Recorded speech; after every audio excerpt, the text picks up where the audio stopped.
Com una arrel m'arrapo a les tenebres i descendeixo fins al cor dels morts.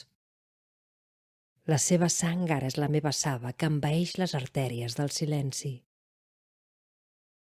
De quin abisme ressorgim? Del temps? La cendra d'un instant? Del foc del mar? Tot l'univers és dins d'una llavor.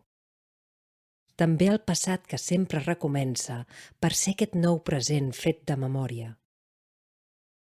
Cels de records despullen altres cels i ales d'aus es despleguen, infinites, per abastar els confins de l'existència. L'aire s'encén de sol i em reconec, ingràvida i efímera, en una ombra, en el vaivé del blat i el cos del vent que sols ens deixa el pòsit de la terra.